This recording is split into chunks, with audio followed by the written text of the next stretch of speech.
Today's guest is pretty special. His name is Mark Haesly. He's a cancer survivor, father, and my original high school pole vault coach. And we had a pretty spectacular conversation where I felt comfortable enough to ask him some of these taboo topics, like how was life different before and after cancer? Was your depression prior to having cancer similar or different than the depression you experienced while you had cancer? Because it's just been a really cool relationship. I treasure this relationship that we met through pole vaulting. I was a high school kid, and over 20 years we became close friends, where later in life we got to open up about our struggles with depression. And man, I thought we were going to lose him a while ago. And he beat it. He beat cancer, and we had a great conversation about it. So without spoiling it, I am pleased to introduce to you one of my favorite people ever, Mark Haesly. Confucius said we have two lives, and the second begins when we realize that we only have one. We're all given one whole life. And when we find and break the barriers that are preventing us from living fully, we have an audacious attempt to improve mental health. One Whole Life with Sean Francis. Coach Haesly, I was wondering if we could just kind of go back in time and talk about how we met through pole vaulting, if you don't mind. Yeah, I was coaching at Park High School, and things are going good there and everything. I taught right next to Park High School, and I remember meeting Greg Sandkamp and Jeff Hansen, and they go, man, we got this Sean Francis guy, and we've got some other girl vaulters, and would you be interested in coming to Hastings?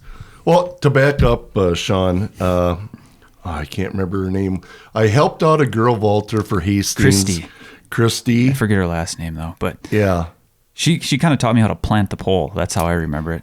And I kind of did volunteer work. I told Greg, I said, I don't want to get paid. I want to help Hastings. And I said, I'll do that on the side as well as coach for Park High School. And then they needed a pole vault coach because, they had that one River Falls coach that would come over and help you. Before that, actually, I didn't even have that River Falls coach come over. I had the senior who graduated the year before was the guy who taught us how to pole vault. So I was essentially being coached my freshman year by a high school kid. Oh, yeah. Okay. I didn't know if somebody came from River Falls that was helping you, or was. I don't think that happened at all. I don't remember that. And then I did a Don Hood camp that summer, and that was the extent of my coaching. Yeah. So then when you came over, the guy really was just like, he said to run fast, and try and get over the bar. Like that was the coaching we were getting to. Yeah. And I don't know how I didn't leave because that's not how I operate. But when you came my sophomore year with a binder and pictures of pole vaulters and the sequences, and I've never seen that before. And that was before the YouTube or internet or any of that stuff. Yeah. So it was like, there's what? This is what it's supposed to look like? And you talked about the reverse C and how high your plant should be. And I still have those things, actually. What's funny is I remember putting the sequence of the vault from start to finish, and I put it on the bleachers and had you guys with your long pole look at that and go through the phases and stuff. And I guess I just tried to be, as creative as I could, and I was learning as much as anybody else. So Greg Sandkamp, Jeff Hansen asked me, and they go, we have this vaulter that's going to be phenomenal. Would you be interested? Well, I was vaulting or coaching probably at Park for maybe 3 or 4 years. I think I was there 5 years. And I said, yeah, let's go for it and stuff. So that's kind of how things worked out. I got the position at Hastings High School and, met you, or Brady Zion, Alana Deutschman, Hannah Schuler, and I know there's other ones. The names are. Oh yeah, you've impacted a lot of kids in your life. But yeah, that first group was pretty special. And I just started there, and that's stayed there for 10 years. So yeah. Well, you planted that seed in me, and that's why I think about this a lot, because like I'm staring around my room where we've kind of gone around the house and we saw like the old helmet I used to like pole vault in high school and all through college, and it was like, man, if I don't know what you did, but somehow you planted like this enjoyment and seed of pole vault in me that from 2001, I think that was the first year we worked together. It's 20 years now. That's insane to say. I wanted to make it fun. And my coaching philosophy was, probably could have had you guys do more work and more, different things, but I tried to be creative on the drills. So at least like when you did them, it's like, oh, what are we doing? The stupid drill again, And I was just, I'd stay up and I'd, go on the computer and just look up things. And, I remember it was at Albert Lee. It was an invitational, and I met your dad for the first time. I was so scared of him.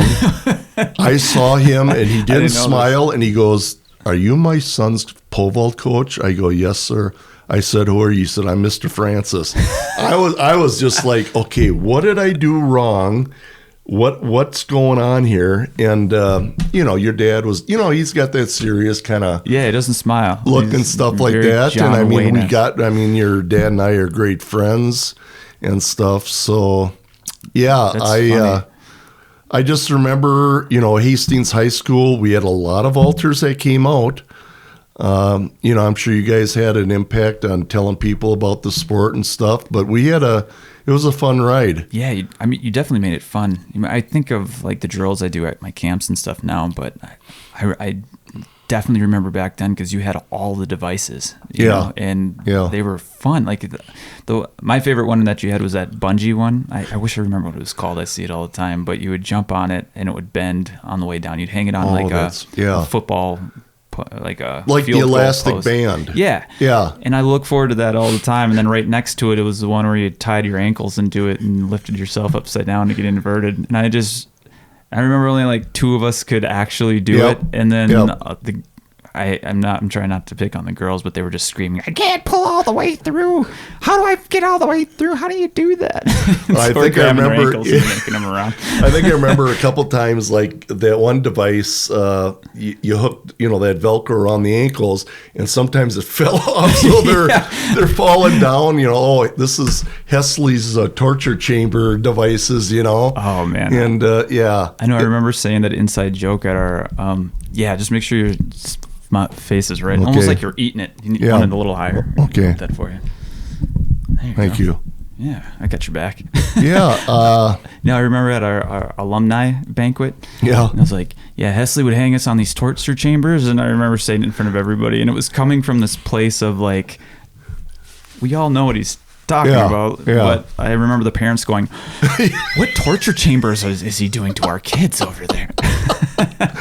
And it was like my first like lesson in public speaking to make sure you're I remember those banquets too, and we had a talk, and my first one for Hastings, I stood up there and I go, "Well, this is a sport you can get high at, but you're not going to get in trouble." And I had parents just like, "What?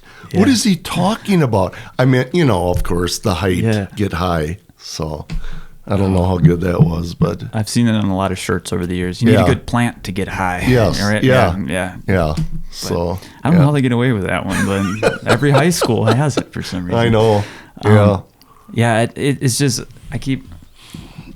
every time I look at that toolbox book, it's like, man, Haesly planted that seed so well that we're here. And well, Sean, like I've told you before, you did so much for me. I mean, I had you, and you're like a sponge. You just soaked everything in. Yeah.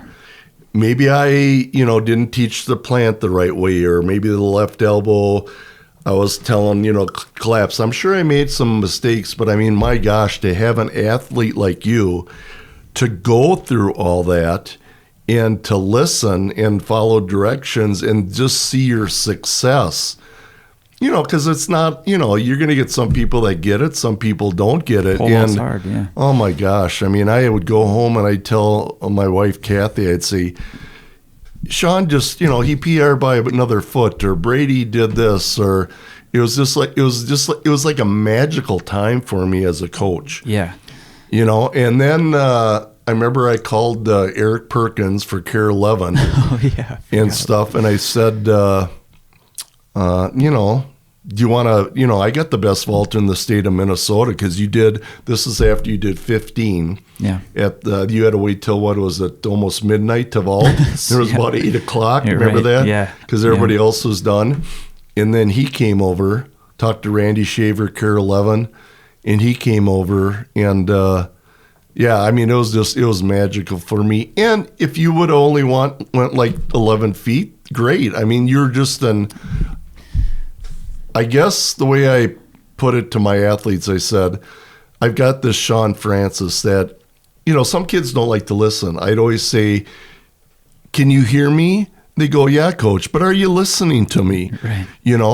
And you would just, you'd soak everything in. Well, it's like you said, I was hungry, but you were providing the food, you know, and I've coached too. Like you've instilled that in me to coach, and it really felt like just a perfect team, like a good match. It was a good match where, like you were providing energy and I was taking it and giving it back to you. And then we'd kind of keep climbing to this new thing. And I think just us working together made us not just better, coaches and athletes, but people, I think, you know, and well, I said, Sean, I learned so much from you, and just, the issues that you have gone through and stuff, and the issues that I have gone through. And, it was meant to be. I don't care what other people say. It was meant to. It was in the stars, as they say. The universe was watching our backs. I think. Yeah. I mean, that was pretty powerful too, because we just stayed friends. Because we had that connection, and it's just interesting because I think back, and I don't know what my parents were telling like the coaches about all the depression issues I was having going on at the time.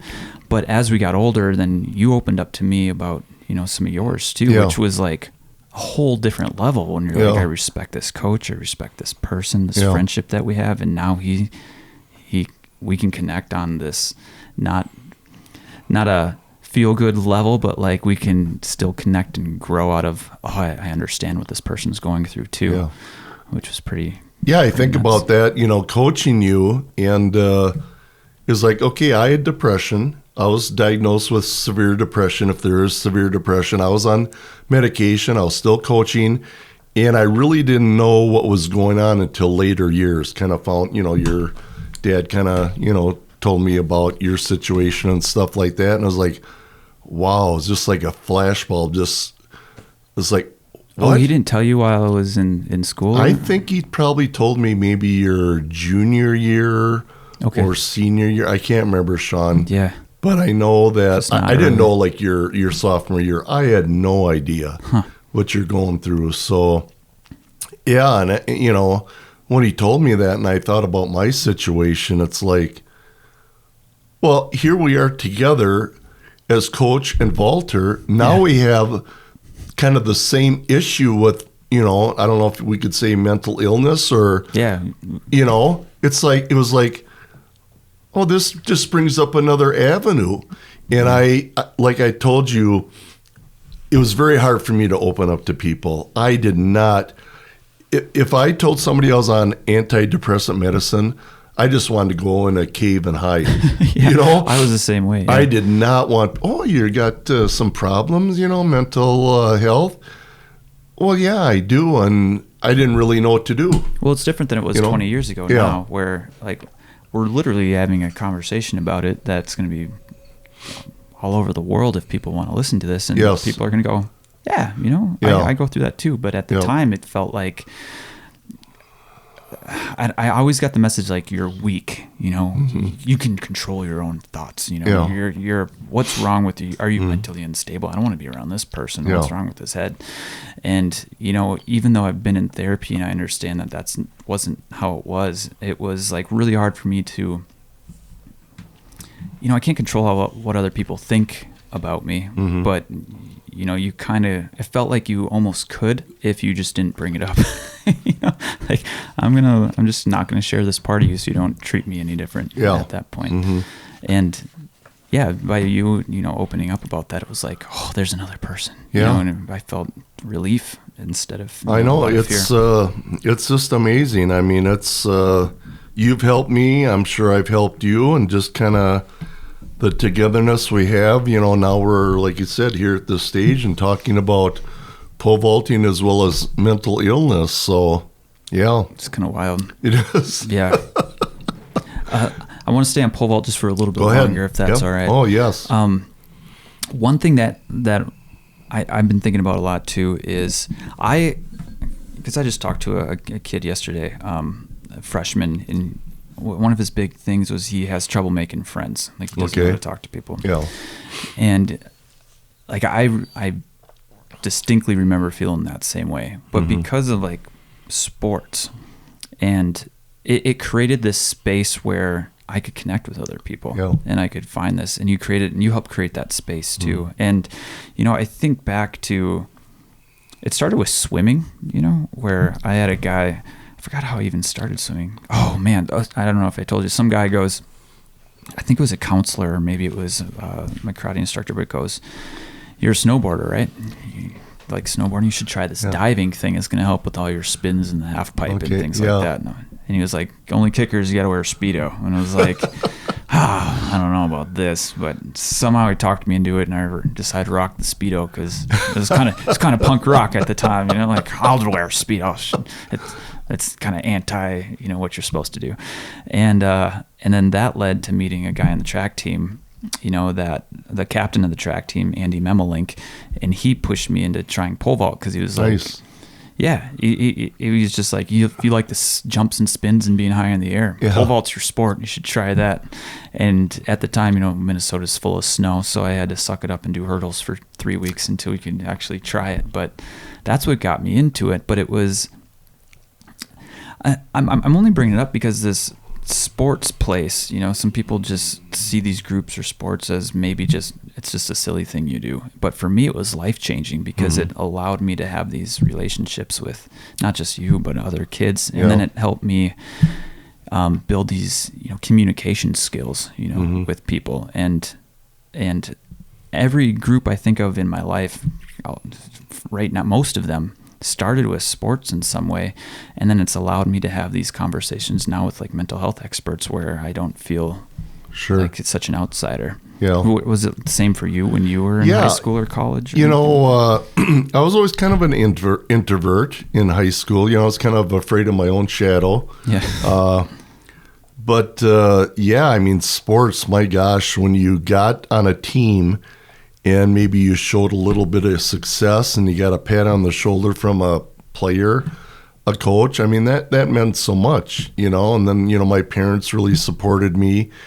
And, I thought it was, I mean, I feel to this day, and I tell my grandkids, go out for an activity, do something. You might not be the best, but you'll be together with somebody. You'll be able to share your successes and your failures with another person. You'll have that bonding maybe the rest of your life. I mean, how many years have we known one another? Right. I mean, there's that bond, 20. There's that closeness, there's that.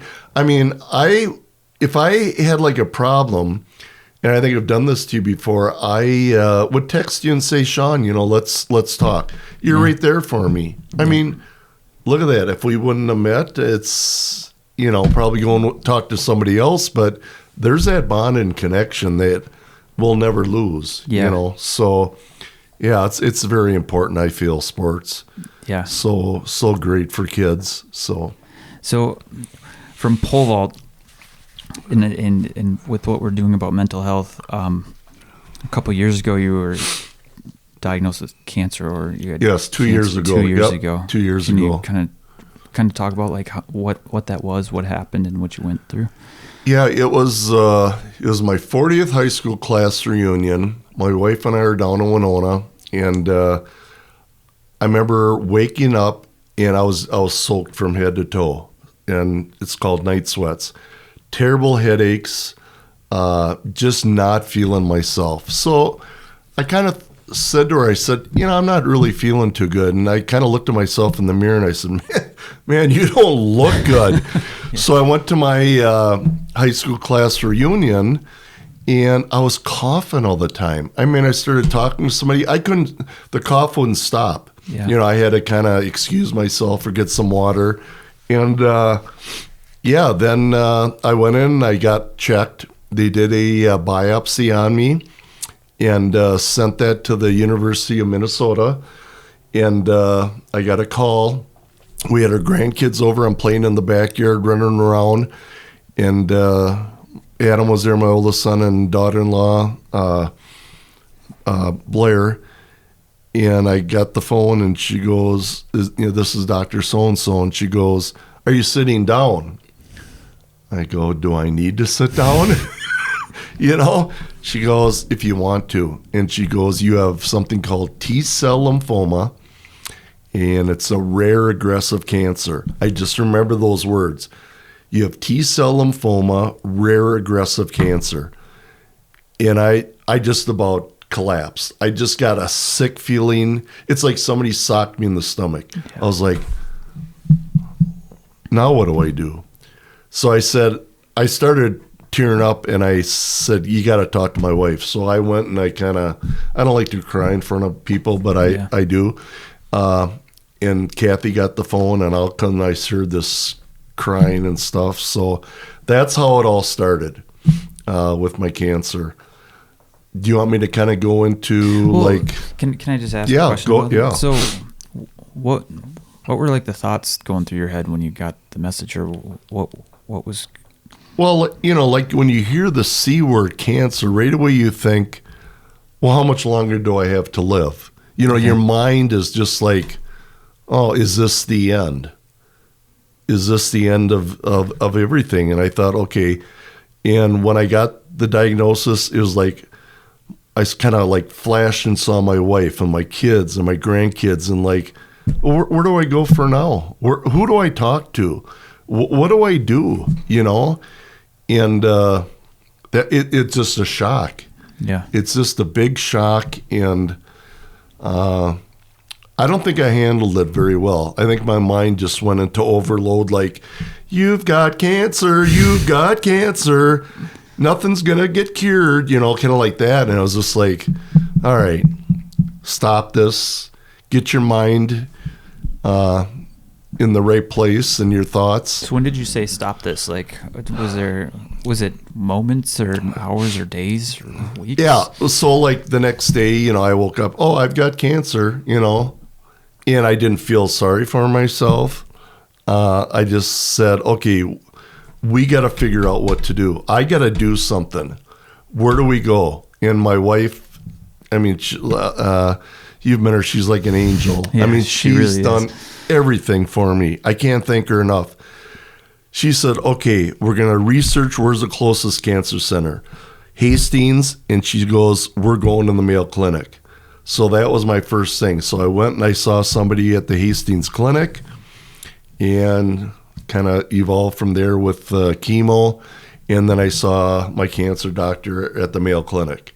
So that's how things kind of got started. So, jeez, yeah, that's wild. So for treatment wise, by the time you got the diagnosis, and then how much time was it before you saw the specialist? So my wife and I saw the lady that's kind of in charge of telling people what the whole process was going to be. So we did that at Hastings, and just a phenomenal lady. Wish I could remember her name.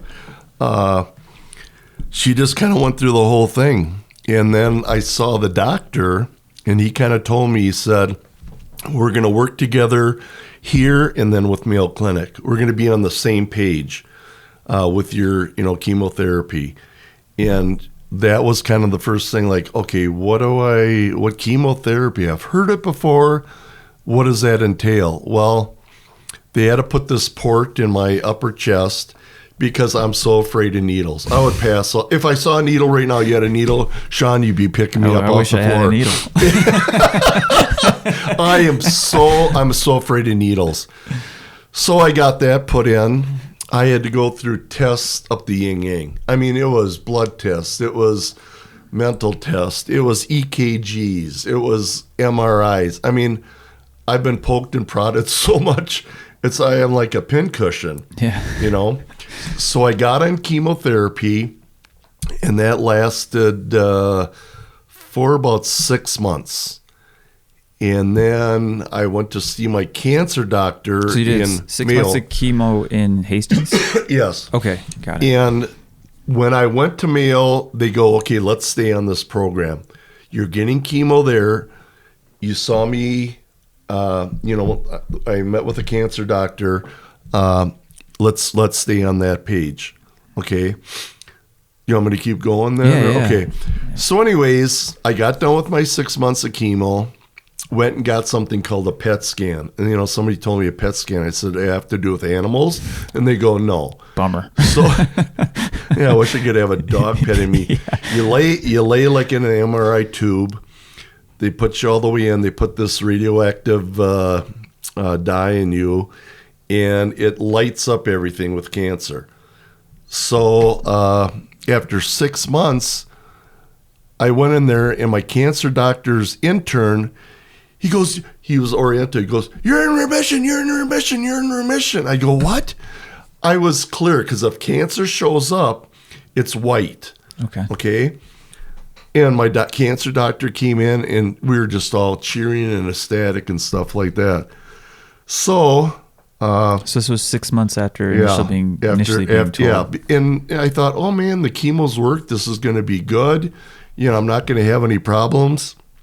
Well, anyways, probably about 2 months down the road, I got this pain in my stomach, and I'm very good with tolerating with pain. And I went to the clinic in Hastings. They did all the tests and everything. They go, you need to go to Mayo Clinic. So I went there, had another PET scan, and my whole spleen was white. Oh, so man. I was loaded with cancer in my spleen. Where was the cancer originally? The cancer originally was on my lymph nodes, Sean, right here, on my neck, and then it kind of went down in the front of my chest. Like, was it in your lung or? Never got to the lungs. It just kind of was it was kind of like a straight line from your one side of your neck down to your chest. And now they found it in your spleen. And then that was not, I didn't have any cancer on my neck lymph node area. It was the whole spleen was just loaded. Well, my cancer doctor said, we got to do something. So, am I still going here with cancer? Yeah, okay. No, all right. The story's not done. Okay. So anyways, I started feeling, I'm diabetic too. So my fingers started tingling and my feet started tingling. So I went and tested for that. And to make a long story short, I have neuropathy in my feet and hands, and that has destroyed all the nerves in my foot and ankles from the chemo and from the cancer. So I got to wear these plastic inserts and stuff. I was falling at home and stuff like that. They did all this test on my nerves. So anyways, I got that test, and my cancer doctor said, let's kind of do something different. Let's get chemo for your neuropathy. Let's see if that works. So that was called Matrix, I believe it's called that. Wait, you can do that? I didn't even know that was a thing. Yeah, you could get chemo for your for neuropathy. For neuropathy to help out. They wanted to try okay. it. Oh, I got to back up, Sean. I'm sorry. Chemo right. brain. But I had something I had to get after my chemo from Hastings. I had to get a stem cell transplant. Oh, yeah. So they You were lay telling you me on a bed 5 hours, and they take the blood out of you, and they fill up like a pint of blood. Then they freeze it, okay? And you can either do a stem cell of your blood or a stem cell from somebody else. I guess the one from a donor really has terrible side effects. Okay. So I had that done, and then along with them getting my blood back in me, they also gave me chemo too. And the side effects were just terrible. I mean, it was the worst of the worst. You feel like you had the flu, you have diarrhea, that's terrible, you have headaches. I mean, I just felt terrible. So this is still right at 6 months after that. Yeah, 6 months after.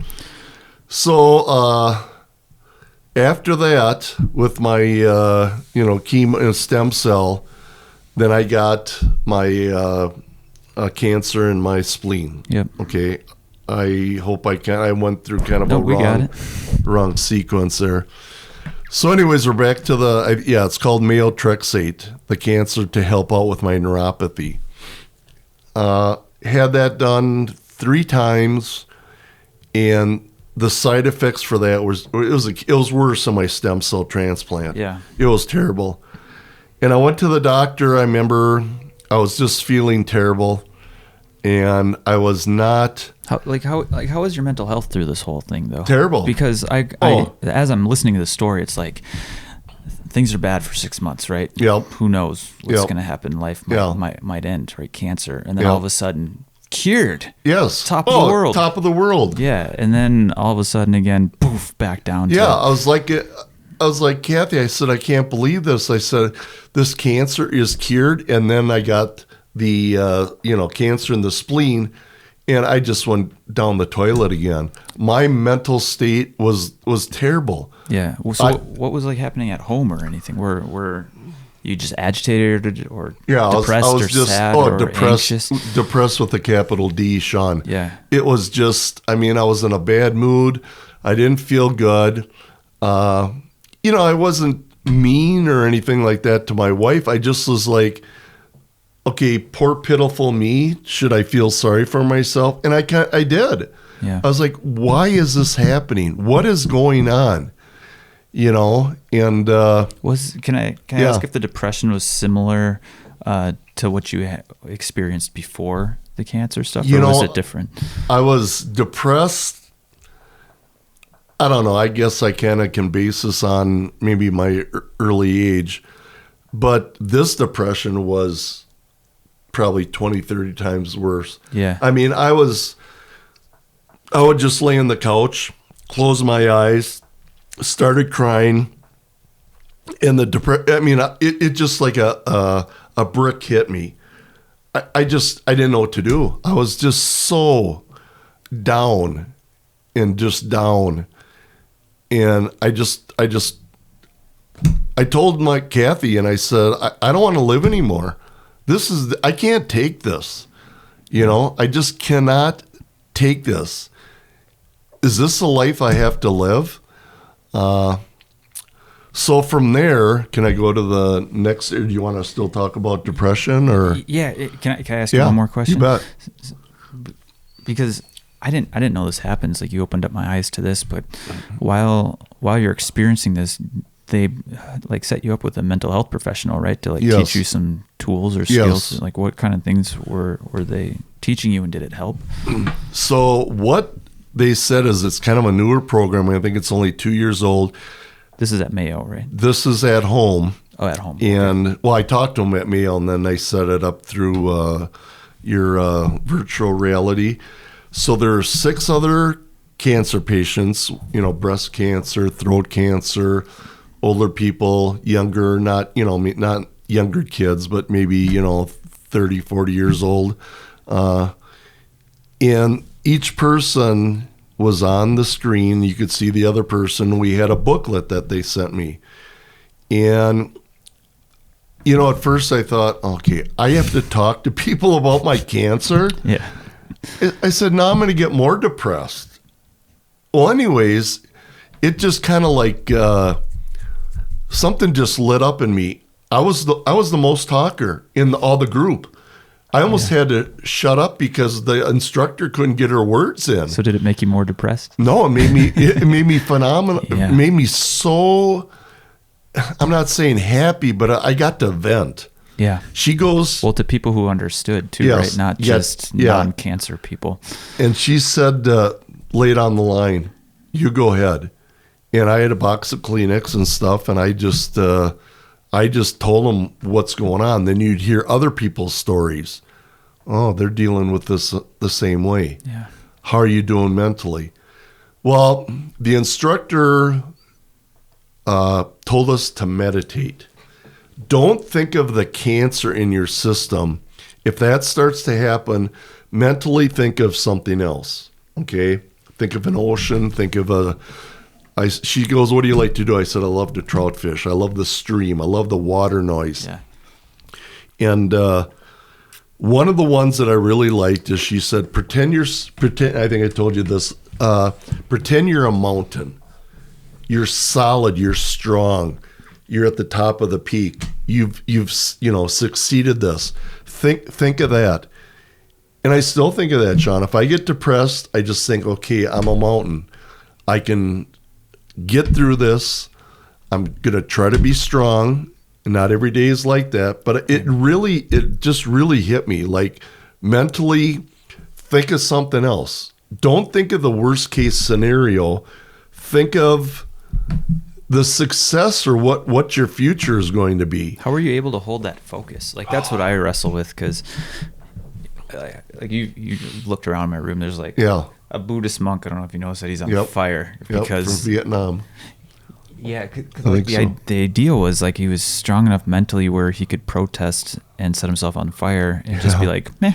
Yeah. And he died that way. That's how he protested. And to me, that's just like,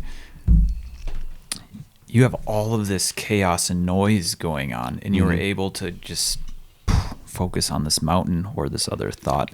Like, so what was it, just like one and done, you could think about it and you were able to focus, or was it like this constant, like, you get pulled away, oh, I'm going back to mountain, oh, I'm getting pulled away back to This mountain. was probably one of the hardest things that I had to do in my life. I mean, I didn't just start walking up the mountain, oh, here we go, I'm on top of the world. No, I mean, I started at the bottom. And, I had to concentrate. I'm a thinker. My mind's going 500 miles an hour. Yeah, so am I. I'm thinking about this. I'm thinking about that. I'm thinking about this. And I had to I think the best thing, Sean, is I went downstairs, closed my eyes, and I had to focus. It's a meditation. Yeah. Before bed, I started thinking about this mountain. I go to different mountains. I go to Mount Fuji. I go to, the Appalachians. Did you ever go to Rushmore? Just stand on Washington's face. No, I'm just kidding. Well, looking at all the bird poop. Yeah. But no, I mean, it's not easy. I mean, I still struggle with it. There's some days I'll say, okay, I want to go to that mountain. And then some voice is telling me, you want to go there? Well, maybe you shouldn't go there. So I got this kind of, I don't know, you've probably seen it, like a devil on one shoulder, an angel on the other, telling you different voices. I think that was on Saturday Night Live. They had a skit with that John Lovitz. That's the ticket. Yeah. And no, I struggle with it so much. I have to get in my own private space and just less see distractions, right? Yeah, less distractions. Well, that's why they call it a practice, right? It's meditation practice, because you can't just do it. You get better at it as you do it. And I'm still not there, but I try. I don't know if you ever get there. Like, I've talked to a lot of people lately, and they go, there's no end, which is kind of what's beautiful about it, is you never master this. Kind of like pole vault. Like, it's too complicated to ever master, which is why it's addicting and helpful, because it's a puzzle you'll never solve. So there's something to always be working on. I've fallen off the mountain many times. So I've had ropes there. I've had those things to climb up there. Ice picks, and I have fallen down, and I'm kind of like, looking at the top. Well, this is too tough. I'm not going to do this anymore. And I love sayings. And I got this one saying from a nurse because she knew I had cancer. She goes, here's a saying from Winston Churchill. If you're going through hell, keep going. Yeah. If you're going through hell, keep going. And there's many times I'm on the couch and I'm laying there feeling sorry for myself. I said, Mark, get your butt off the couch and get going. Don't sit there and feel sorry for yourself. So I'm struggling with, should I do it or shouldn't I do it? And some days I don't. Some days I'll lay on the couch the whole day. I got to take my dog to go to the bathroom and stuff like that. Yeah. But it's like the mind is, I was thinking this when I was coming over, is so powerful. I mean, I don't know how many pounds it is. I don't know. I think it's 8 pounds. Yeah. And it's like 8 pounds of goo. I remember Will Smith. He had something with the heart. It was 7 pounds. There was a movie. Yeah. I've only watched it once because it balled my eyes out watching it. Good show. Yeah. But I have, and you know more about it than I do, Sean. The mind is such a complex thing, but you got to learn how, if we can, control our thoughts.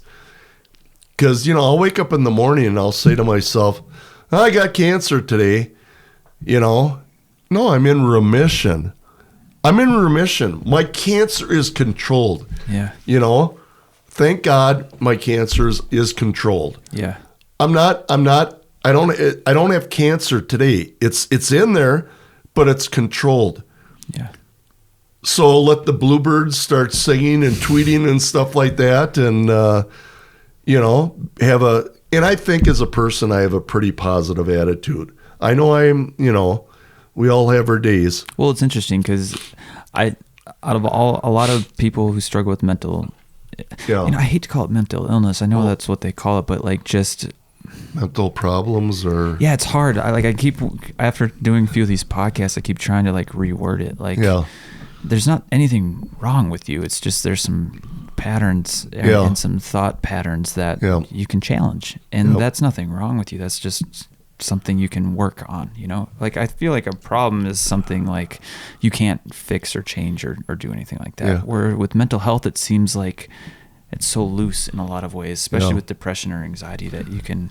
And another thing is when I had depression, back in, when you and I are together, when you vaulted, I didn't handle it very well. I was like, what's going on here with my mind? I saw doctors, saw therapists, I took medication, and I was like in the dark. It's like, who do I talk to about this? Where do you go? And I was ashamed, and I told Kathy, I said, what do I do? She said, well, maybe go to a therapist. I tried to read on it the best I could. And now, since getting cancer, I think I've learned quite a bit of how to handle myself better back in the day. Well, that was going to be my next question. Was, so you learn these tools because of this terrible thing that or experience that you had to go through, right? Not doesn't sound fun at all. Yeah.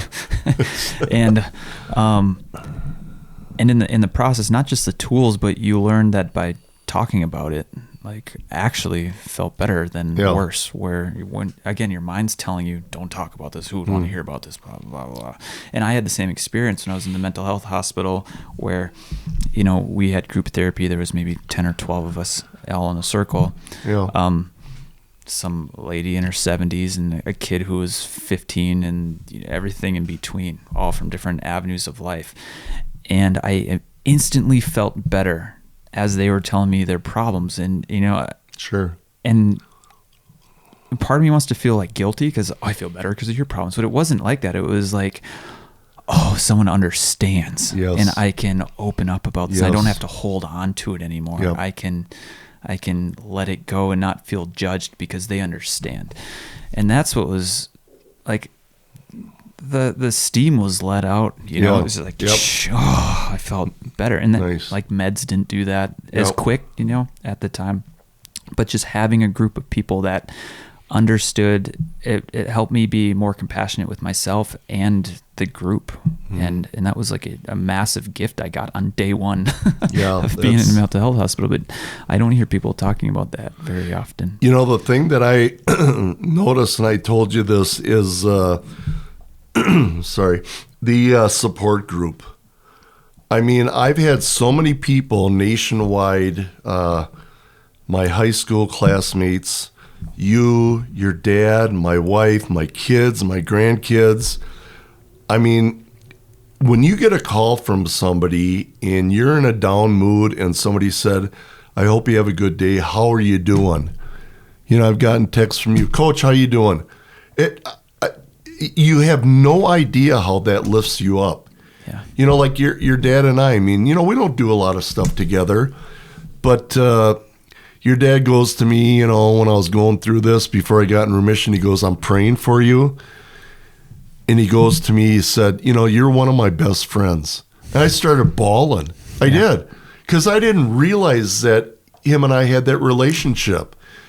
And just the people's concern and texting and emails and, you know, preachers calling me. And it's just like. People care. People care.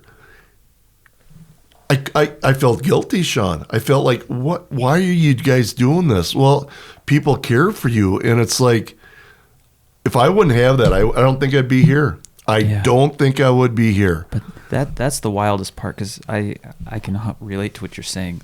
Like it's hard for me to even reach out to people to let them know I'm thinking about them, because I'm like, I don't want to bother them. No, I know what you're saying. But that's a stupid thought. That's not accurate. You know, as you just said, when I would send you those, because I would wrestle with it. Am I bugging him? He's probably got a lot going on. He's probably thinking too much, and I don't want to make it work. Like that's the story I'm telling myself. Yeah. And instead, it was like, there's this other part of you that's not your thoughts. Like it's like the parts that's watching your thoughts, you know? Yeah. And that part's like, no, tell him it feels good. It'll make you feel good because you care about somebody. And why keep that to yourself? That's like love, right?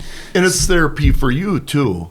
Yeah. Kind of, you know. But that's where that guilt comes from. Because I think somewhere in my past, and I don't know if you've learned this too, that if something feels good for you, then it's not pure, or it's not kind right. Of fake and, and guilt. Yeah. Guilt, yeah. And I don't think that's, like, I've been challenging that a lot, and I don't think that's real at all, you know? And I still wrestle with that though.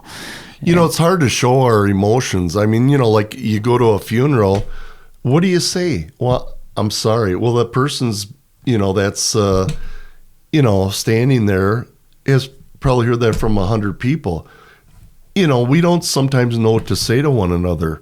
Yeah. But, you know, I've always tried. I remember, and I think I told you this, my great-grandmother, she had a third grade education. She was from Czechoslovakia. Yaksimash, I'd always say to her, that was, how you doing? In Dubshe, she said, fine. She said, I want to let you know something. She said, I've got a third grade education, but I want you to listen to me and do this the rest of your life. She said, bid people the day. She said, they might not. I said, what do you mean? Her name is Minna. I said, what do you mean bid people the day? She said, be kind to people, put a smile on their face, and be nice to people. She said, remember that. And Sean, to this day, I try. And, you know, I'm not perfect. You know, I have, you know, my bad days, and maybe don't say hi to somebody, or somebody passes you on the freeway and you flip them off, or, you know. But I think that's true. I think it's therapy for us and who is receiving it. You know, and like you said, I've, you know, many times I've wanted to reach out to you, you know, with your situation. I remember when you had that situation in North Dakota, I didn't know what to say to you. Yeah. I got all the information from your dad. And I tried to text you, but I said, I don't want to bother it's Sean. The same thing with you. I don't want to bother because you're in college, you're pole vaulting, you're studying. But I want to be part of your life. I want to be there for you. I want to help you. Anything you need, Sean, I'll be there. If I had to drive to the Dakotas and help you out, I'll be there. And I always got information from your dad, so don't think Isn't that crazy? We responded or reacted the same way to each other. Isn't that crazy? And Yeah. And I don't expect that from people. I don't expect, oh Mark, neither. How you doing today? I feel guilty when somebody, I don't want that. I want to be to those people, hey, how you doing? How you feeling? How's it going? You having a bad day? That's what I want. That's therapy for me. But when you get it in return, it's just like the bells just start. I mean, yeah, but you said you still feel guilty though, right? I do. And so that's why I'm doing these podcasts is I'm trying to figure out. I have this theory, and it is that everybody at their core is beautiful and kind and just wants to express love and be loved, right? Yep. And what happens is as we go through life, we get conditioned by certain patterns, or I call them like barriers that prevent us from doing that. Yep. And so for me and you, that same thing happened. Like there was this barrier that taught us, I better not reach out. I better not bother them. Yeah. But there's something stronger deep down that's going, I want to tell them. I need them to, because it feels good and it feels kind. And that guilt that I feel like is another barrier that we both have, where if that wasn't there and we could receive it, we could give more of it. You know what I mean? Excellent. Yes. That's a great example. But it's hard. It is. And I think it starts with some of those tools we're both doing. Like I meditate every morning. I find it extremely important that and you were meditating too. Yep. Just challenging your thoughts. I mean, that's why I have the shirt, don't believe everything you think. I mean, it's like a reminder to not just myself, but everybody who can read it to go, oh, well, I have this thought, but I don't have to believe it. Yeah. Maybe I should challenge that, and then maybe that barrier will get lower and you can start to go through it. Sure. And I just think like the world would be a better place if we all looked at our barriers or what's preventing us from, I don't know what to call it, like get into that stream of giving love and receiving it. But I mean, that's what I said at my wedding. I don't know if you remember. I told Carrie the hardest thing I will do is grow love from you and accept it. And that was like, I don't know. It's hard to give yourself anything, especially with our history of depression in the past, where you're like, I don't deserve anything. That's kind of the message I always tell myself. And how hard is it nowadays for us to be kind to people? It seems like nowadays people have, or some people have a hard time, doing that. I mean, it's like if you are walking down the street and you see a stranger and say hi, it's like, oh, why'd you say hi to me? Why'd you smile at me? Yeah. Don't you kind of feel like that? It's like, why is it hard to be nice to people? Yeah, that's a whole different conversation. I think it's like we're on our phones more. Like the younger generation just doesn't have those interpersonal skills anymore. But I know I make an effort every time someone checks out to try and have a little mini conversation and try and make a stupid fart joke to make them smile at least once. That's kind of the goal. Instead of just ring up my food and I'll put my card in this thing and then never even think about you again. But like it does, and it makes me feel good. Even if they have their wall up and it bounces off them and comes back, then it's actually hilarious. It's kind of funny to me. Like, that fart joke did. But either way, it always just feels like the attempt of even putting good into the world is 100% worth it. Like I apologize, Sean, with this Kleenex. I get a runny nose, and I probably look like. No, do you need some more? No, I'm good. Okay. That's going to look good on screen, isn't it? We'll slow-mo it and zoom in. But we were talking at Northfield when we had lunch together. Just the idea of trying to help people nowadays is it's challenging. And I was the type of person, I was always quiet and inverted. And I'm not saying, and cancer has changed me. It has changed me 360 degrees. 180 maybe? Yeah, maybe 180. Yeah. 360 would be going the same direction you're doing. Well, I don't know, maybe 520 or whatever. What was I going to say? sorry. No, You that's said good. cancer No, was I changing. was thinking about what are the numbers now, 180 or 360? Might have been a 360, right? I've seen it in TV shows, right, where they do a full spin. They have a different outfit on. They're way more confident. But I talk to people more, and I remember a nurse telling me, she said, "You have a story, tell your story." And you know, some people like to listen. Some people are like, "Oh, here he goes again." And maybe I do bore people, but I have a story to tell, and I want to help as many people as I can. And I'm more open, and it's just, it's not that I want to have this cancer, but man, has it changed me. It is just... So what's your message? What do you want people to learn from your story? I want them to learn that we have to, whatever situation you're going through in life, we have to learn to control our mind, to not be negative about things, just to open up more, to try to help people out. I've talked to so many people, you know, it's amazing. You talk to somebody, oh, I've got cancer. Well, yeah, my uncle just had cancer. How many people have different issues? You would know. Yeah. On the outside, they're, oh, what, boy, that person's got it together.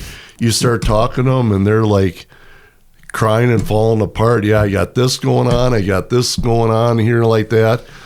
And it's the same with mental health too, right? Yeah. Like I've run into that same thing where as soon as you start talking about it, all of a sudden, yeah, people, it just opens the They door. open up. Pandora's box. yeah.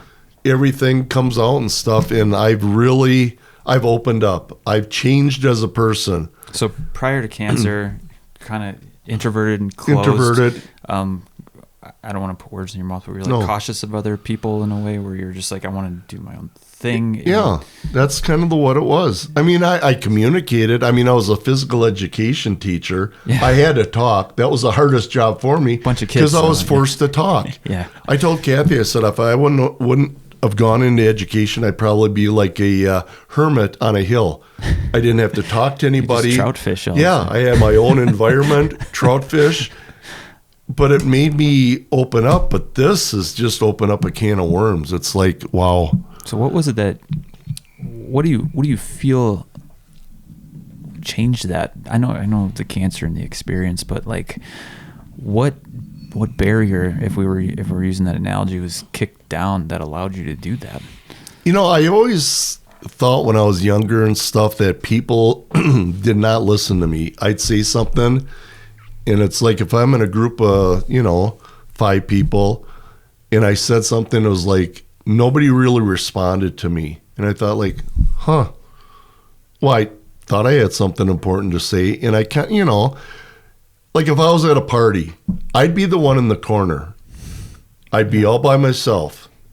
And it's like I didn't want to interject with people because I didn't want to say the wrong thing. It's like, oh, that's kind of weird, isn't it? And I kind of just always grew up like that. I'd be at meetings with my fellow PHY teachers and I'd say something and it's like, oh, they didn't listen to me. So I always kind of felt like I got rejected. Maybe I didn't, Sean. I don't know if I got rejected. Yeah, I wonder like if something happened in your past that taught you that, or if it was, or if that's you. Yeah, I don't know. Well, we kind of talked about this or hit on this a little bit. I love my parents. They're phenomenal people. But I always felt like I was walking on eggshells. Kind of like if I made a mistake. Like your whole childhood? Yeah, I'd hear about it. Like I remember we were at a supper table and I had a gallon of milk. I spilled it and I got in trouble for it. Well, Dad, why did you yell at me because of that? I mean, I made a mistake. I always felt kind of like, okay, well then I'm not going to talk. I'm just going to be in my own little world in my room. And that's fascinating because a lot of these, again, people I've been talking to, they talk about these little traumas that you have as a kid and you're more susceptible. It's like I look at this Dumb and Dumber thing, right? If it was white and I threw some blue on there, the blue would stick out like crazy, right? Yep. But because there's so many colors, like the blue's not as crazy. So like that one trauma when you're a kid, I feel like when you're a kid, you're like this blank white canvas. Yeah. And these blue trauma can like affect the rest of your life that way because it just creates more blue. Isn't that crazy? Yeah. And so I'm not a therapist by any stretch, but I could see how that connection might be there. Yeah. Where if you're at a party, you're getting that message that you got as a kid where you're going, I don't want to say the wrong thing, I'm on eggshells again, kind of a situation. I had a girlfriend that I really liked, and I saw her in the hallway. I would go to the other hallway, so I didn't have to confront her and talk to her. Your girlfriend? Yeah. Really? Well, people said, Haesly, are you stuck up? I said, no, I'm not stuck up. I said, I'm just shy. Yeah. The words don't come out. And I've always been like that. And, now I think I probably talk too much. Yeah. So how did that barrier get knocked down? I don't know, Sean. What was the change? I guess when I got cancer and that nurse told me, she said, you have a story to tell. Reach out to people. Try to help them what they're going through with cancer. I said, what the hell? I'm going for it. I have something important to say. Yeah. If they don't like it, they don't want to listen to me. And I'm not preaching to the choir. I'm just, I have something to help people with. So you're fishing, right? Yeah. You have something to do to help people out. Yeah, I'm fishing, and I hooked a person in. Here they come. But you're not going to catch a fish on every cast, right? No, you're not. But it sounds like before you were almost like, I need to catch a fish every single time I cast, which is unrealistic, right? There's no way. Yeah. Anyone who's fished, it just doesn't work that way unless you're having a great day. Yep. And not everybody wants to hear this story. I've told people. But if you don't cast, you can't help people. I'm casting. Yeah. I'm casting. I've run out of line, and I'm putting it back on the fishing reel, and I'm casting, and I think I've caught a lot of people so far. So do you think from that that doctor who told you that your story is important, do you think it also helped, like, talking to that group potentially? It really helped, Sean. Yeah, I mean, just what those people are going through. Because the first day, I was like, I'm going to say something stupid. They're not going to listen to me. So the same story you've been telling. Same story. Okay. I said, I'm going to go in my corner and sit, and nobody's going to listen. And man, I had people listening to me. Well, they're in the same situation. They have cancer. Yeah. But they listened. They listened. And I thought, man, this is pretty powerful. This is neat. Yeah. I guess, is it that if, you and I kind of have this situation, is it easier for you and I to talk about it because we've gone through this depression stuff? If I talk to somebody that didn't have depression, would they want to listen to me? I mean, where's the audience? And that's the thing, right? You don't know until you do it. Where's the audience? Yeah. So that's pretty crazy. It is. It is. Yeah, it's we as people, I mean, you hear so much negative stuff on TV and the media, and are people really listening nowadays to social media? Are they I don't know. Getting the wrong message? See, it's tough to say because, like, I bought a bunch of marketing books, and they're all saying sell them what they don't have. That's essentially how you sell things. Tell them what they don't have, and they need it, and convince them they need it. Yeah. And it's kind of gross, And if you do that all the time, and if that's what most marketing companies are following, they're gonna pry on your weakness and your insecurities. Mm-hmm. Like, that's what beauty magazines are. Yep. Do you like the way you look? You shouldn't unless you have this product, and it's gross. And so if you're always on social media, I think that's where it becomes dangerous. But like having these conversations, I don't think we talked about one negative thing so far. No. The thing is, this podcast, I remember hearing about it, and I remember, talking to people who've been on it. This is unbelievable. It's been fun. I mean, you can just vent, you can share. Nobody's saying, "Oh, you made a stupid comment." Yeah, say this, don't say that. There's none of that. There's none of it. It's just one-on-one talking, and it's a powerful tool. Yeah. Well, the internet's just powerful. It is. And so it's like, I've heard Joe Rogan say it like this, but like you can you can use a hammer to build a house, or you can hit yourself in the dick with it. You know, you gotta, and so the internet can be a dick hitting tool. Yeah. It's not, it can hurt people or Yes. your dick.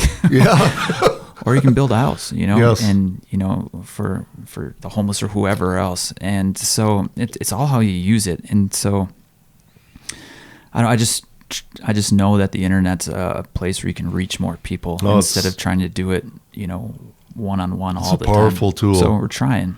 Yeah, and like we talked, I mean, if this helps one person, maybe a person. Well, he already helped me, so Yeah, it's well, you've already helped me. working. But let's say a person has cancer out there and, the world, and they think, might need to open up. That guy opened up. You help one person, I mean, that's fantastic. Yeah, that's 100% worth this. Yeah. Yeah. Yeah. Can I do a little? I don't want to call it a project. You do anything you little want. thing with you. All right. So I made you run, did the hills. So I like hills. You gave me a treat. Yeah. I know I've talked to you about this a little bit in the past, but Bonnie Miller is this hospice nurse, and she created this book called The 5 Regrets of the Dying. And I just wanted to ask you, because I feel like I can't talk. We have this relationship where I can actually ask you some of these Ask me questions. anything, Sean. I just want to go through all 5 and see if they kind of relate in a way. Right. Because you said at that one point, like, you didn't know if you were going to live. Like, I think you told me, like, you had a week to live. They gave me 2 weeks to live. 2 I did a weeks. downward spiral. I got all cancer in my bloodstream, and I didn't know that.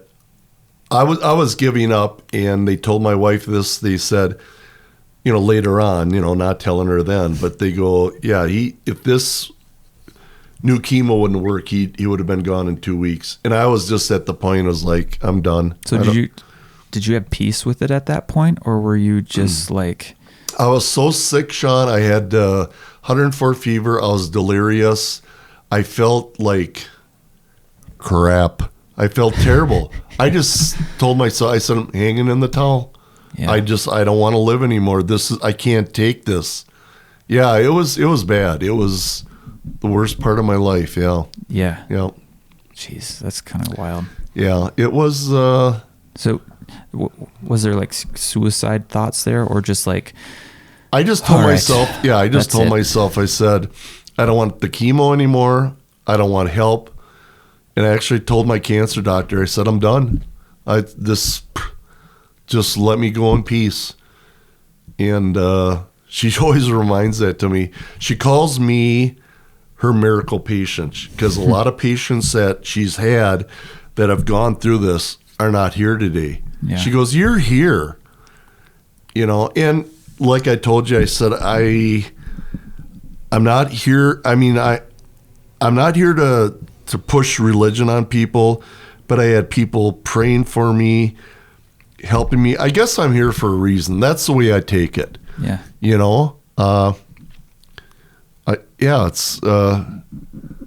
I was down, and now I'm, I have some people the other day look at me and go, Mark Haesly, is that you? Because they saw me at my low point. Yeah. Oh, you got hair? And because I was bald, Yeah. I lost a lot of weight. I was in a wheelchair. I had to learn how to walk again. I had to learn how to write again, use a utensil, toothbrush.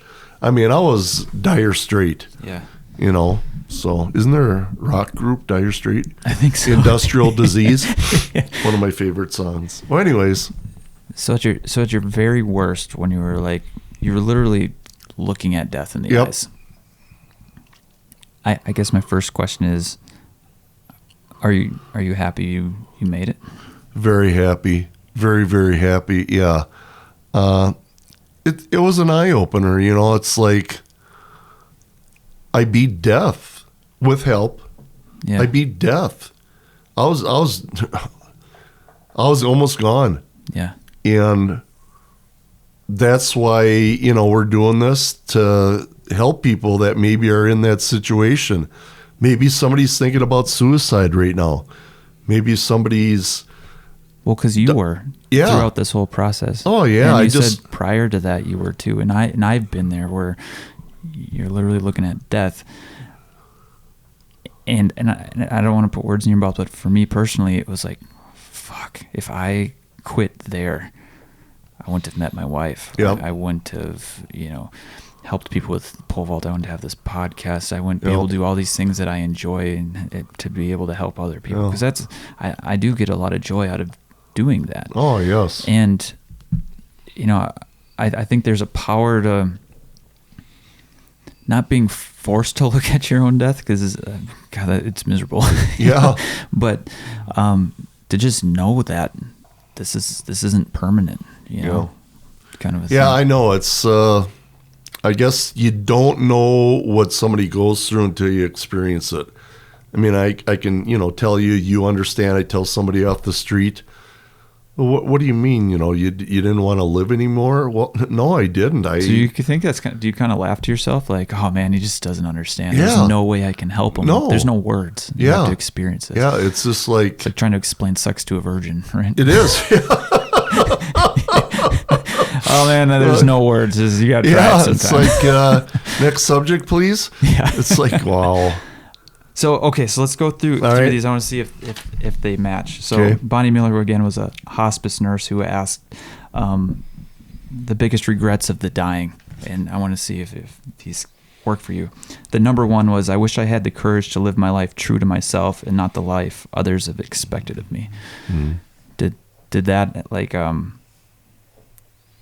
did that change to you, or did you find that before are you doing more things now for you versus fear of other people or for other people?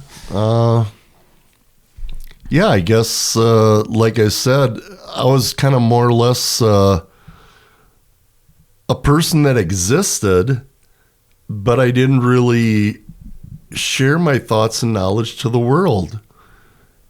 And that, since I've gotten better in remission, I'm like, wow, I guess I do count in this world. I guess I can share things, so. Well, I remember the first time I asked you this, you go, sometimes I just don't want to go to things I got invited to, so I just say no. Yeah. And I was like, that's perfect. Like that, like going through this, you have, and again, if I'm putting words in your mouth, just stop me, but you realize you only have a small amount of time, whether it's, born to 80, which is still small in the grand scheme of things. Yeah. And by doing something you don't want to do, that's, I wouldn't say wasting that time, but not living true to what you're feeling, you know? And and as you just said, speaking up and sharing your thoughts, it's doing that exact same thing. Yeah, and I've always thought about, you hear this bucket list. Well, hell yeah. Have you crossed anything off that since this whole thing? I just told Kathy, I said, we're going to go on some trips. Let's rock and roll. I mean, why sit in, well, if you can afford it, and, I'm retired and stuff, and let's do something. Let's live. Yeah. Don't just sit on your laurels. Just live and, just live and try to have fun. So did this experience just help push you to be able to do that easier? It's amazing. It's like I did a flip in the air and I don't know how to do a flip. I'm trying to use an analogy here. Well, you can't, because I haven't experienced it in the way you have, and a lot of other people haven't either. No, that's why this conversation I think is so important.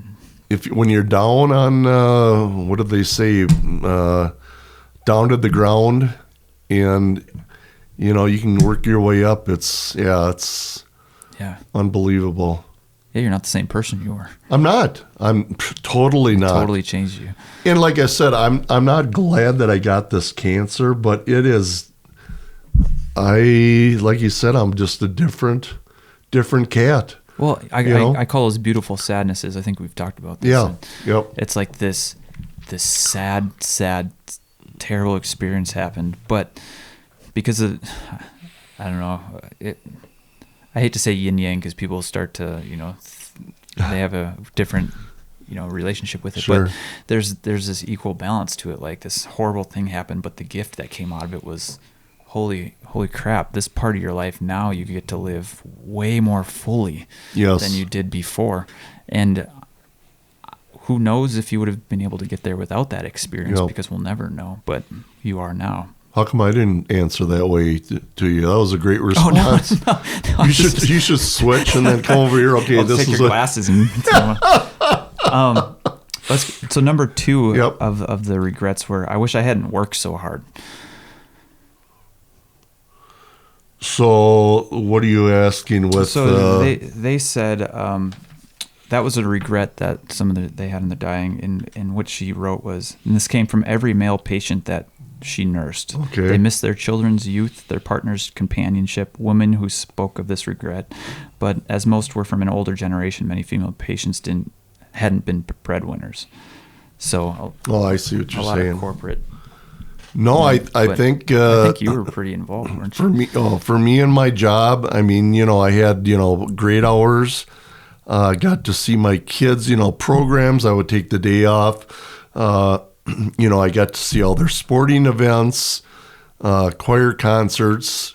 Yeah, I did, like... So you had a great balance. Then. Yeah, like Harry Chapin, said the cat's in the cradle and the silver spoon. Yeah, there's none of that for you. No.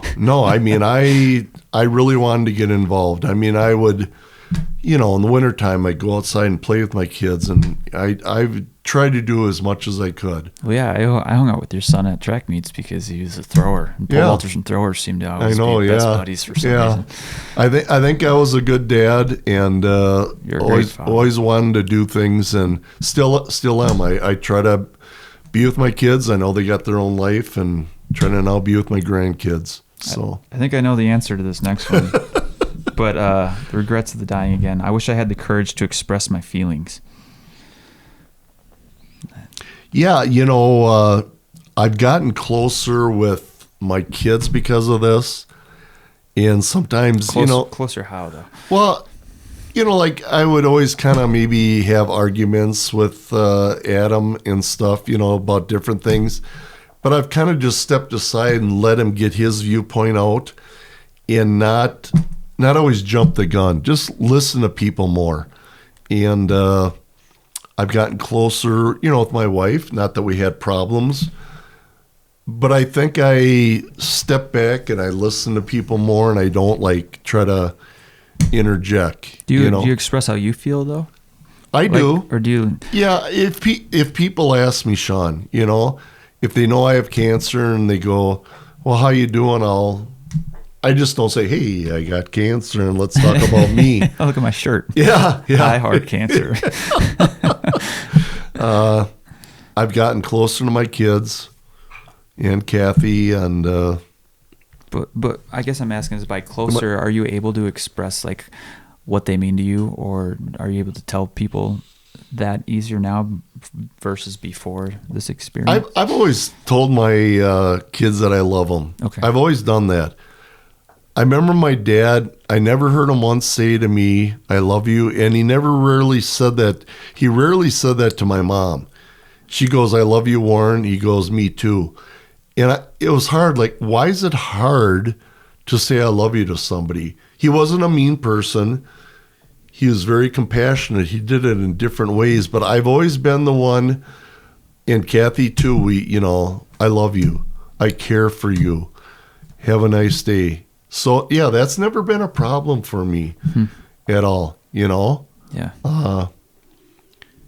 Just I think as a coach and a teacher, I always put arms around kids. Hey, you're a great person.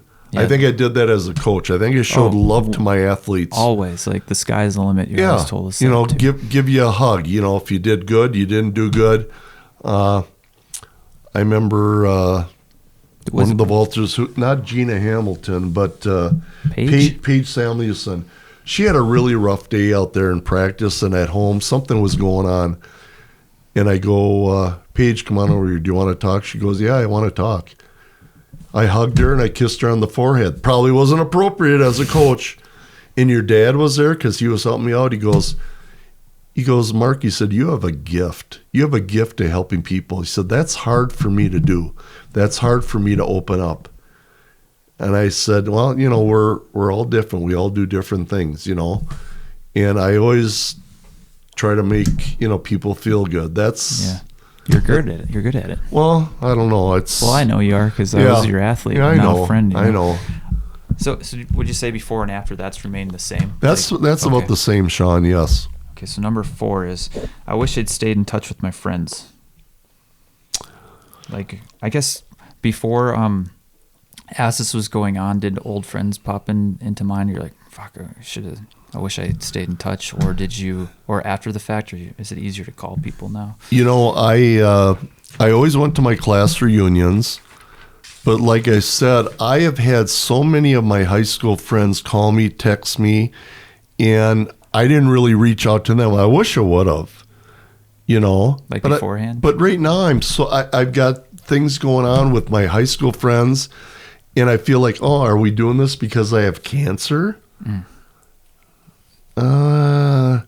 This is weird, But, I've always had a, kind of a connection with my high school friends, but maybe not as close as I wanted.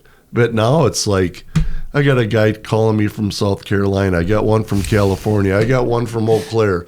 I've got one from Winona. I got one from Wabasha. I mean, it's just like... yeah. Yeah. It's like, wow.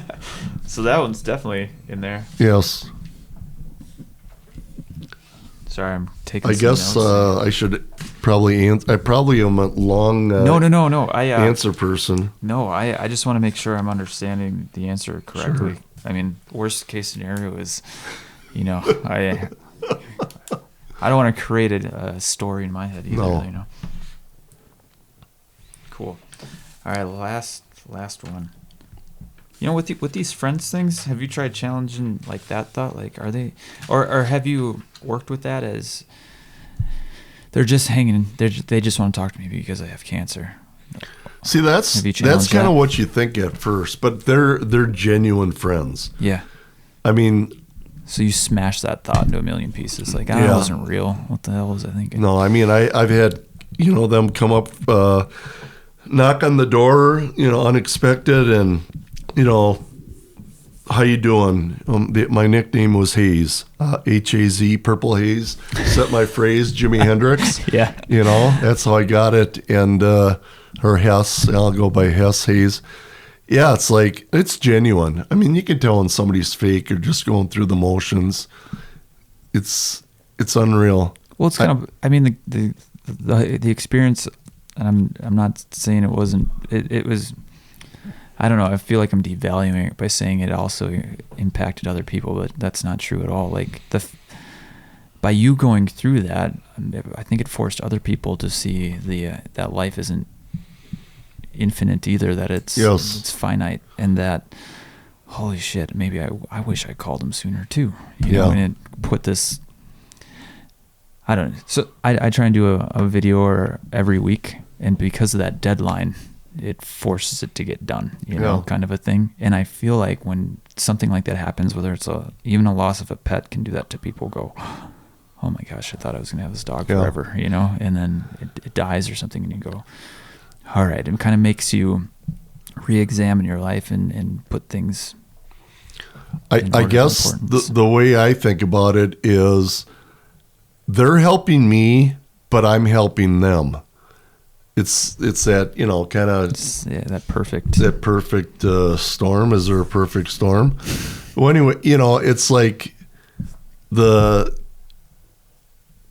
calling me. They don't have to, but they're being compassionate to me, and we were good friends anyway. But it's giving them a chance to maybe talk about things we never talked about. Yeah. I've learned so much from them about, my mom died of cancer, and my dad abused me with one of my friends, and I never knew that. We're opening up to one another, and it's like, wow, I never knew that about you. I thought you were just a cool cat in high school.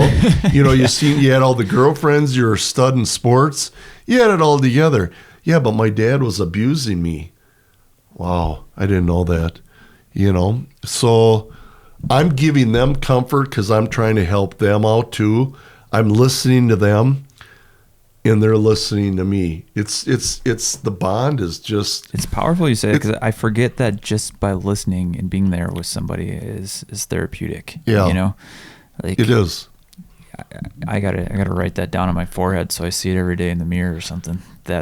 Just being there and having compassion and empathy for somebody, what somebody's going through, no matter what it is you don't know, powerful. do you? I mean, it's just like, you see somebody and they kind of put this clown face on, like, things are hunky dory. Well, we don't know because we don't know their life, and maybe that was why somebody was grumpy, when you talk to them. And yeah, it's opened me up that I try to ask more questions. I try to get into their head. You were just telling my wife that they call you question mark. Yeah.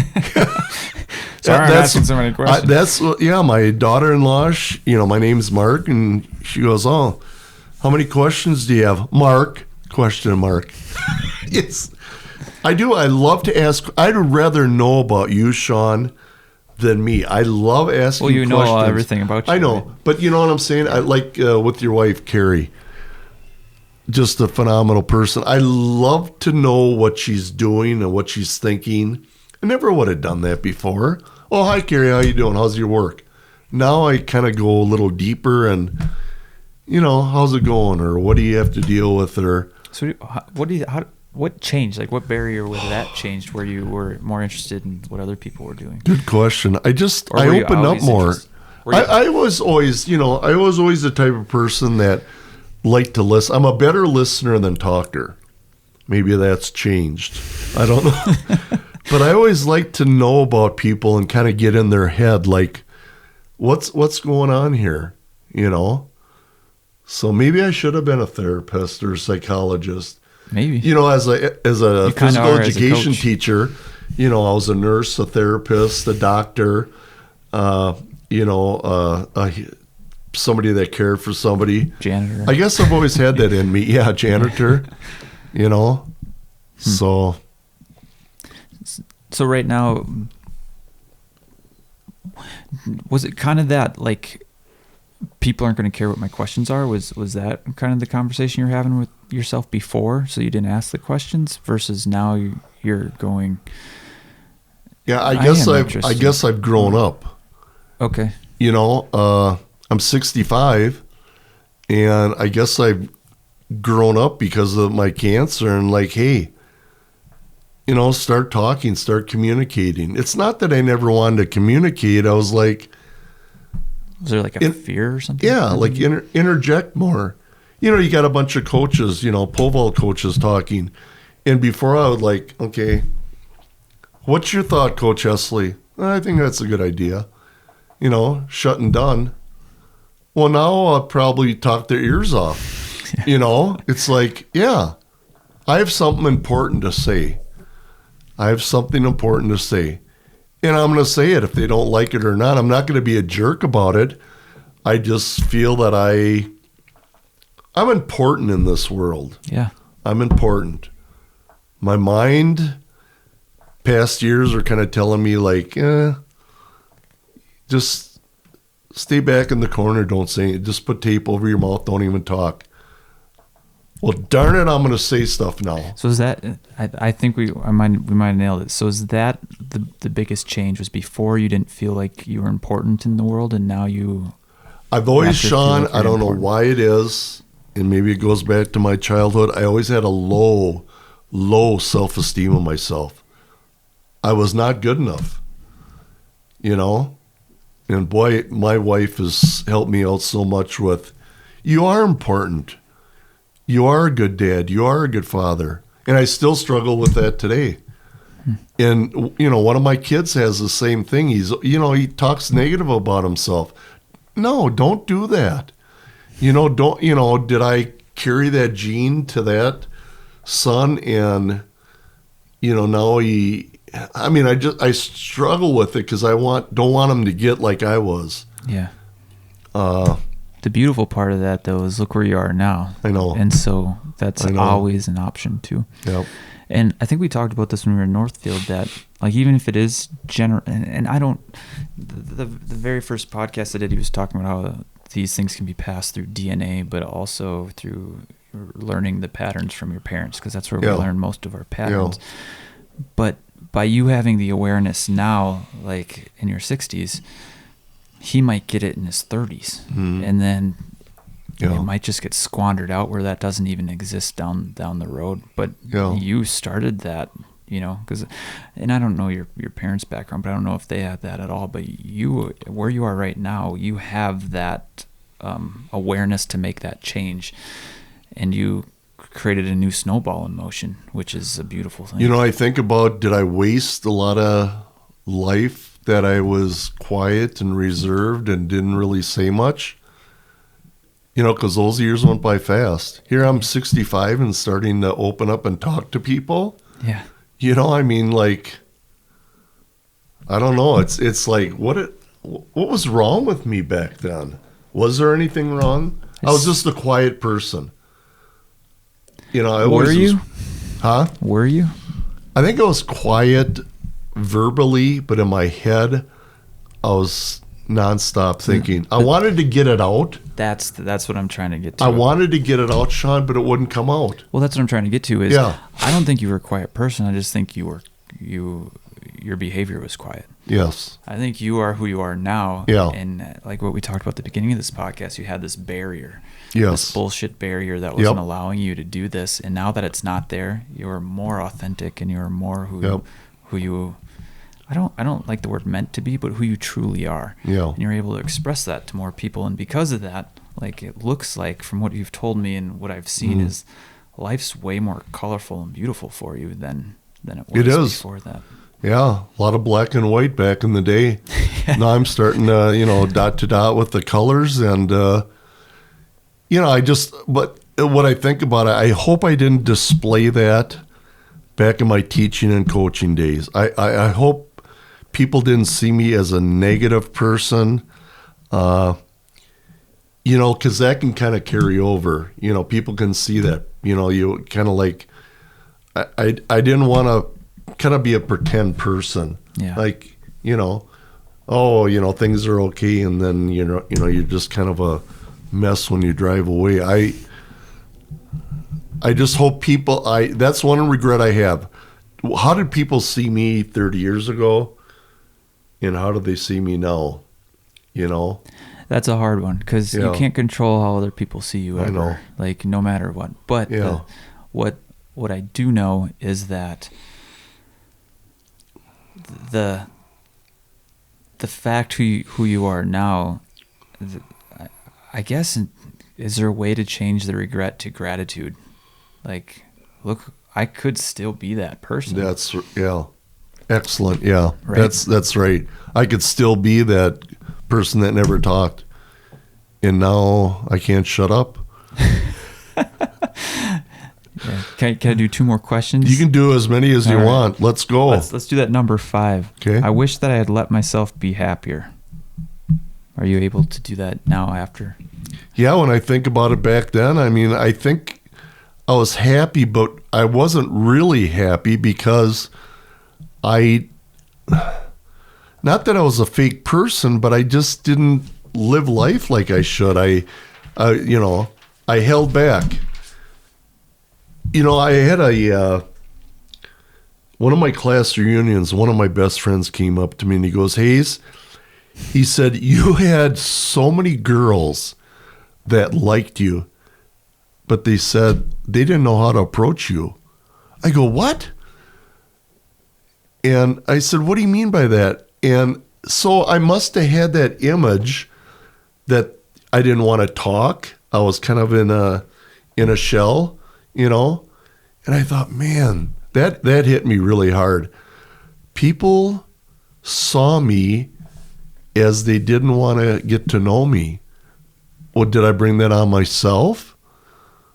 So it's hard though, because it sounds like insecurities and things. Very much, Sean. Very much insecurities. I read this quote, and I've been trying to live this way, and it's been terrifying because it makes you be vulnerable. But it started with, if you want people to trust you, trust people. Yep. And then I keep taking that to a whole nother level. If you want people to like you, just like people. Yep.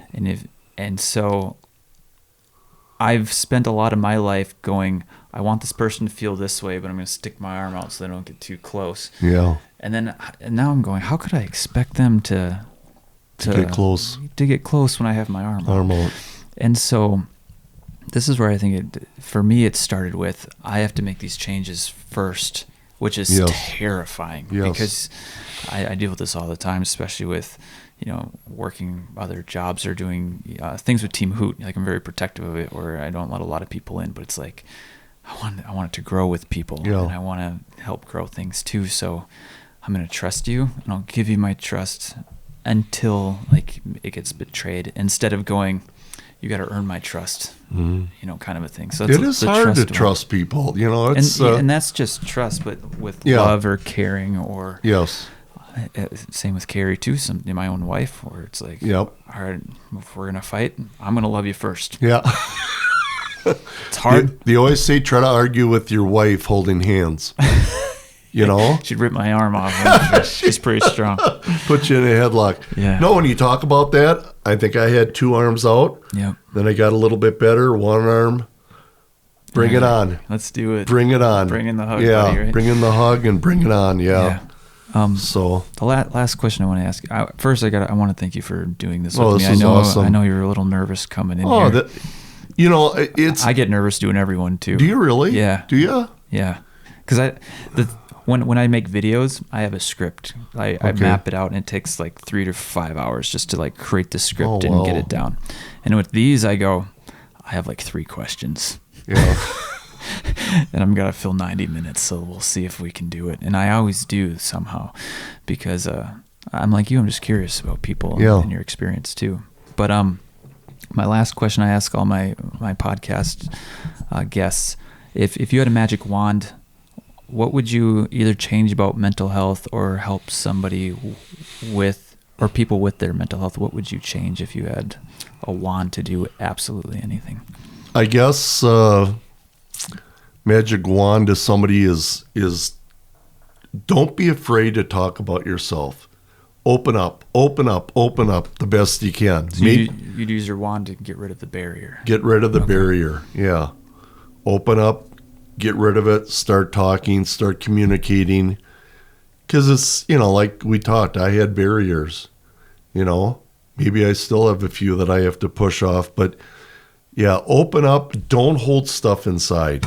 Because, I've known people that just hold it inside, and all of a sudden, they're explosion, And I was like that too, I'd hold stuff inside and get angry and depressed, and no, let things out. Yeah. I think that's, I don't know. It's like let it flow. Yeah, I don't know how my wand did on that answer, but I think it's important to communicate. Well, to me, it sounds perfect. You're just going to help people, communicate, be more open to each other, and get rid of the things that are preventing them from doing that. Yeah. I think it's a beautiful thing to do with the wand. It's just amazing nowadays when I'm out for a walk. Hey, John, how you doing? And John, how's it? Before it was just like, how you doing? Good. And then leave. Yeah. John, how you doing? How's it going? I try to interject more. Some people don't want to answer you, but I did my part. Go to the next person. Just throwing good into the world. Try to. Yeah. Try to. Coach, got anything else you want to say? Well, like I've told you before, and I'll say this again, I don't care what you say, is you have a gift. You have a gift to help people. You've been put on this earth to help people. Like right now, you have no idea how this has helped me. I vented. I've opened up my chest and I vented all my thoughts. I never would have done that before. Yeah. You have a gift. I don't know, you're probably going to get the Nobel Peace Prize someday for learning how mental health, but I guess what they say is you have to go to hell, you're in hell before you go to heaven. You are knowledgeable, intellectual, You're a phenomenal person. Don't ever think of yourself like this is a job, because this is, I mean, I couldn't do this. I couldn't interview anybody. Oh, we're just having a conversation. I know. But you've got, when I listen to you, sometimes things go over the top of my head, what you say, but you have a gift, and you are now bringing that gift to the forefront and helping people out. And I thank you for that. I really do. I love you as a person. You're a great guy. I don't want to get emotional because I don't know if we have enough Kleenex. But keep doing what you're doing, man. Just keep going, because people need help. We all need help. Yeah. There's a lot of people that just won't open up. And why are there suicides? Why are there people killing themselves? When you hear about that, well, did they have a chance to open up to somebody? Yeah. That's important, because most of those people feel super alone. And as we've kind of discussed in this podcast, that with my experience talking to a group of other people with depression, you're like, oh, that's all that released a lot of stress and tension. There's other things going on, but man, that was incredibly helpful. Like Leon Russell said, do you ever know who Leon Russell was? He's a famous piano person. No. He played piano for George Harrison. Okay. He'd say in one of his lyrics in his song, he's a stranger in a strange land. Don't be a stranger. Don't be a stranger in a strange land. I don't know. I just always thought of that, there's another, can't remember if it's Tom Petty or the Beatles, about being a loser. Nobody's a loser, Don't think about that. Just in the second podcast we did, the lady goes, everyone's a weirdo, or everyone's normal until you get to know them. True. And then that was like, made my brain click in a way. Like, oh, we're all weird. We're all strange. Really? We all think we're super strange. No. And that's where we're all normal. Yeah. Like, in our weirdness. There you go. Coach, I love you, man. Love you too, Sean. Thanks man. This. Appreciate it. Yeah. Thanks. I hope you enjoyed that conversation. If you guys would like to support what I'm doing, head over to onewholelifemedia.com and grab a shirt. And if you want anything else, let me know. 10% of everything that is purchased over at One Whole Life Media is donated to mental health programs and to support mental health. So, thanks for watching. I'll see you guys in the next one.